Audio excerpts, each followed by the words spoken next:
Au début du film, nous voyons le protagoniste nommé Charlie. Il est en train d'assembler divers éléments pour un avion, mais sa concentration est perturbée par son épouse Sarah, qui s'apprête à partir travailler à Londres. Elle sirote une tasse de café fraîchement infusée et lui propose de l'accompagner, mais Charlie décline. Il est occupé et refuse une nouvelle fois. Après cela, Charlie se dirige vers son lieu de travail. On découvre qu'il est employé par la CIA. Sur le trajet vers son bureau, Charlie croise une ancienne connaissance qui effectue des missions secrètes à l'étranger.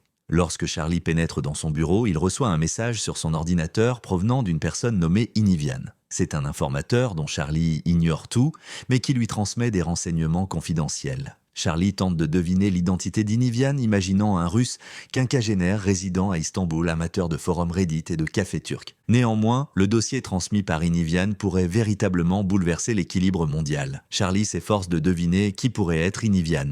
Manifestement, l'informateur ne répond pas et le met en garde concernant ce fichier. L'ensemble des fichiers transmis était chiffrés et à la stupéfaction de Charlie, même une personne aussi brillante que lui ne parvenait pas à en déchiffrer le contenu. Sarah téléphone pour l'informer qu'elle est bien arrivée à Londres. Charlie le sait déjà puisqu'il surveillait son trajet, mais il est trop absorbé en ce moment et met fin à l'appel. Il reprend le déchiffrage du document. Il se rend dans un complexe disposant de capacités supérieures où il réussit finalement à briser le code. À l'intérieur, les informations ne concernent pas l'Afghanistan comme il le prévoyait, mais révèlent tout plutôt comment les autorités elles-mêmes ont déployé des drones pour l'offensive et ont présenté aux citoyens une version mensongère impliquant une bombe. Dans les actualités, on diffuse des comptes rendus concernant l'élimination d'unités militaires d'élite. Des témoignages mentionnent des frappes de drones, mais les sources américaines ont confirmé qu'il s'agissait d'un attentat suicide. Il apparaît que derrière tout cela se trouve Moore, qui est également le supérieur hiérarchique de Charlie. Après avoir découvert cela, il regagne son domicile et avant de se coucher, il tente de joindre sa femme,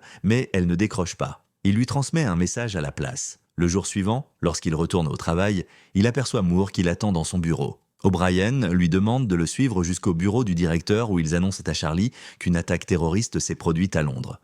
Puis, il le bouleverse avec l'annonce « Sarah est décédée ». Charlie refuse d'y croire. Ensuite, Moore active les informations télévisées. Sur l'un des enregistrements, Sarah est nettement visible. Charlie se précipite chez lui, cerné par des dizaines de journalistes avec lesquels il n'a aucune envie d'échanger. Il est désorienté, ne répond pas aux appels et se sent totalement isolé. Le jour d'après, sachant ce que contenait le dernier dossier, Charlie ne parvient pas à comprendre comment les terroristes ont réussi à pénétrer dans un hôtel équipé de milliers de caméras de surveillance. Moore assure qu'ils découvriront la vérité. Il renvoie de Charlie à son domicile afin qu'il puisse se remettre. Le lendemain, le cercueil de Sarah est ramené à la maison. Parmi ses effets personnels se trouve un présent qu'elle lui avait acheté ainsi qu'une note, ce qui anéantit encore davantage Charlie.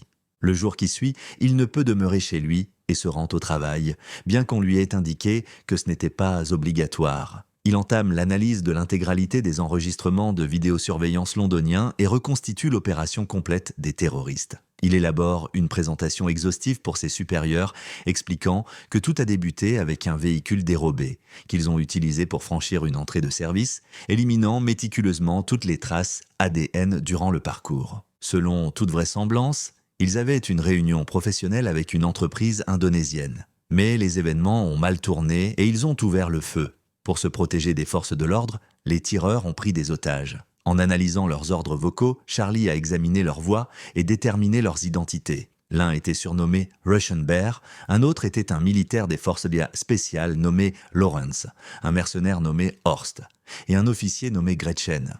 Sarah a été capturée parce qu'elle a tenté de secourir des personnes dans le hall et a attiré l'attention sur elle. Charlie constate que la direction n'envisage pas d'agir sur son enquête, ce qui indique qu'ils sont déjà au courant de tout. Caleb lui répète qu'il s'en occupe.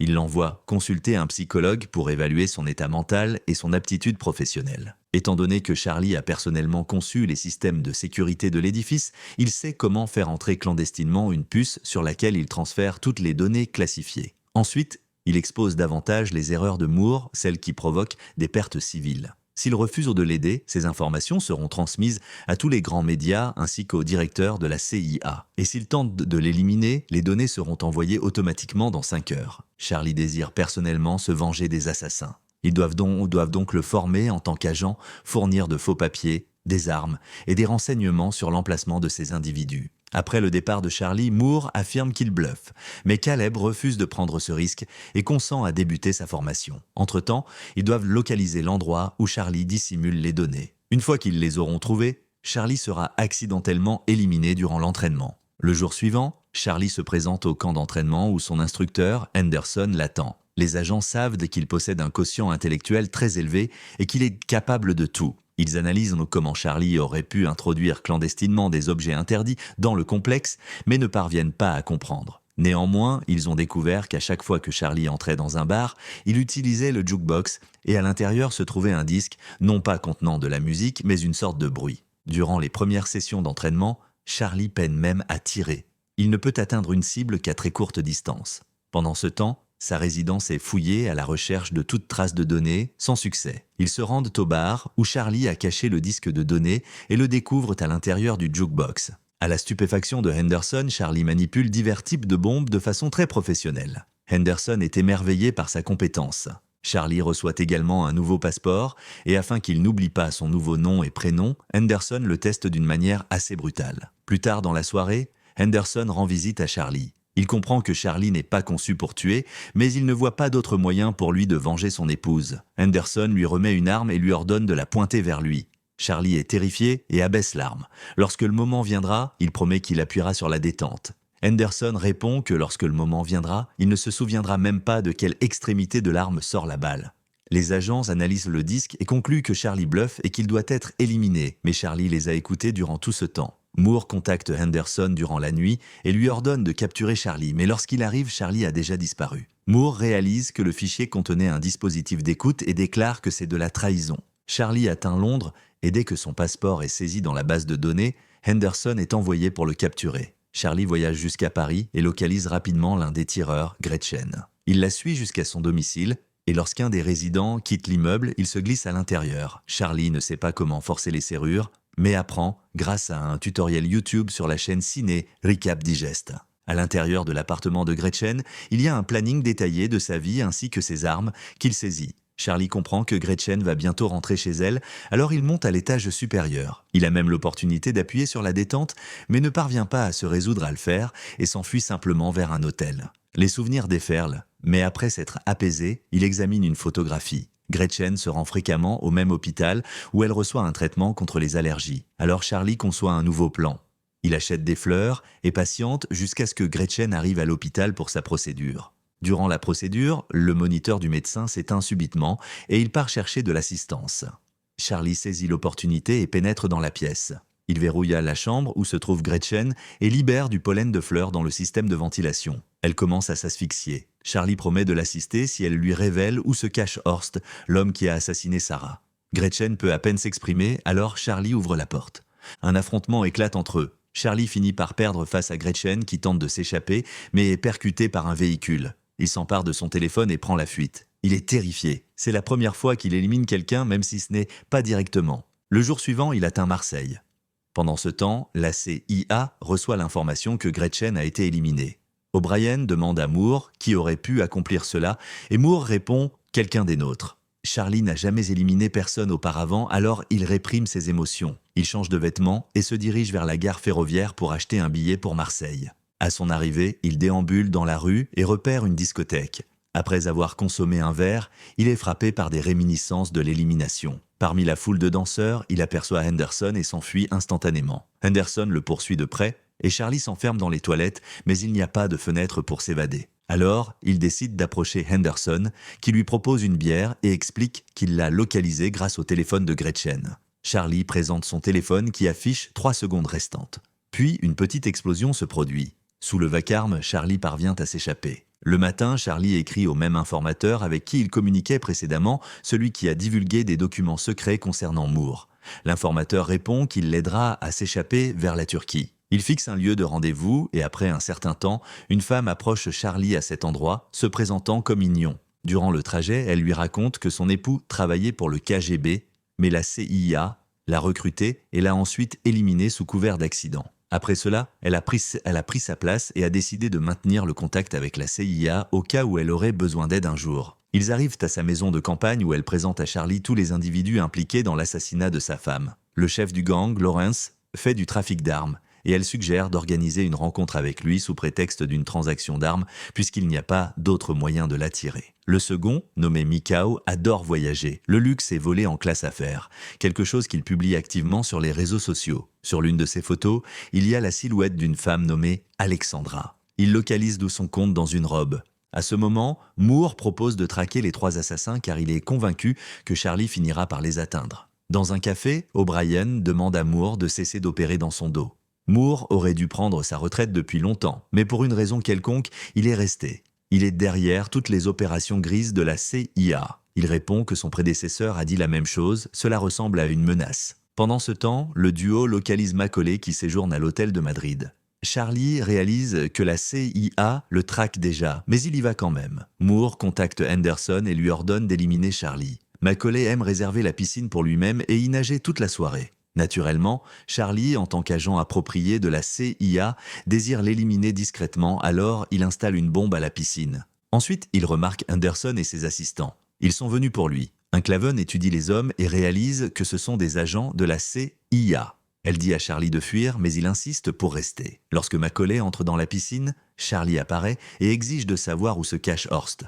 Macaulay ne dit rien, Charlie avertit que s'il ne coopère pas, la piscine sera détruite. Macaulay reste silencieux, alors Charlie appuie sur le bouton. Après cela, Charlie s'enfuit. Henderson le rattrape presque, mais un autre agent fait irruption. Un qui travaille pour O'Brien. Charlie voit les agents se combattre entre eux. L'homme dégaine une arme et tire sur Henderson, mais Henderson arrache l'arme et prend le dessus. Henderson est gravement blessé et ne peut pas continuer la poursuite. Au quartier général de la CIA, O'Brien convoque Moore, mais il ne dit rien. Les agents sont persuadés que Charlie n'aurait pas pu tout planifier seul. Après avoir vérifié toutes les caméras et communications, il retrace le nom Enclave, et puisque l'agent avec ce nom est décédé, ce doit être son épouse derrière tout. Charlie et sa partenaire ne soupçonnent sur rien et s'endorment ensemble en se tenant l'un l'autre. Les agents réalisent tout, et tard dans la nuit, une unité lourdement armée apparaît près de la maison. Le duo s'échappe par un passage dissimulé, mais un drone les repère. Ils fuient dans un véhicule alors que les soldats ouvrent le feu. Inclevion est gravement blessé, alors Charlie la traîne sur le siège passager et continue de conduire. Malheureusement, la femme ne survit pas. Une fois de plus perdue et dévastée, Charlie déambule dans la ville en se remémorant son épouse. Il organise une rencontre avec l'un des assassins, Lawrence, en Roumanie. Pour induire en erreur la CIA, il scanne son visage et pirate les caméras de surveillance de Berlin, remplaçant son image par celle d'un passant aléatoire. La CIA mord à l'hameçon et croit qu'il a été repéré. Lorsque Lawrence arrive au lieu de rendez-vous, il trouve des caisses et un téléphone. Le téléphone sonne, c'est Charlie. Il dit à Lawrence d'ouvrir l'une des caisses remplies d'explosifs. S'il bouge, s'éloigne ou ferme le couvercle, tout explosera. Charlie demande son aide pour trouver Horst.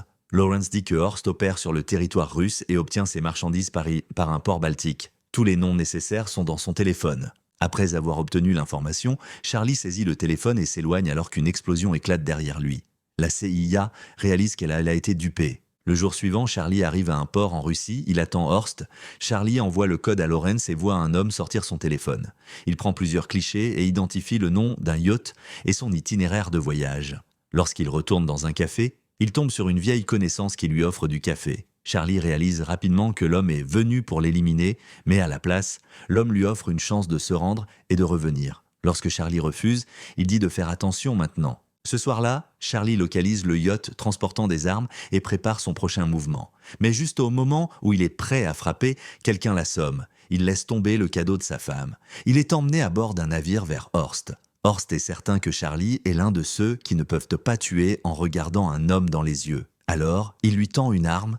Même alors, Charlie ne peut pas tirer. Soudain, le yacht change de cap. Il s'avère que Charlie a réussi à pirater le navire et à modifier sa destination. Les forces spéciales finlandaises et Interpol les encerclent et mettent tout le monde en garde à vue. Quelque temps plus tard, O'Brien annonce que la CIA a subi une purge et plusieurs agents corrompus ont été exposés. Moore est parmi eux, ce qui a mis en danger la sécurité de leurs propres opérateurs et agents avec qui ils travaillent. O'Brien grécie Charlie et il rentre chez lui, visitant la tombe de sa femme. Le soir, alors que Charlie revient du magasin et monte dans sa voiture, il voit un visiteur inattendu, Henderson plaisantant et ne prévoyant clairement pas de l'éliminer. Il se serre la main et Henderson s'éloigne. Plus tard, Charlie finit enfin de construire l'avion et s'envole vers l'horizon. L'avion s'envole, emportant avec lui le passé de Charlie. L'histoire te plaît ? Abonne-toi pour continuer à voyager à travers d'autres récits aussi puissants.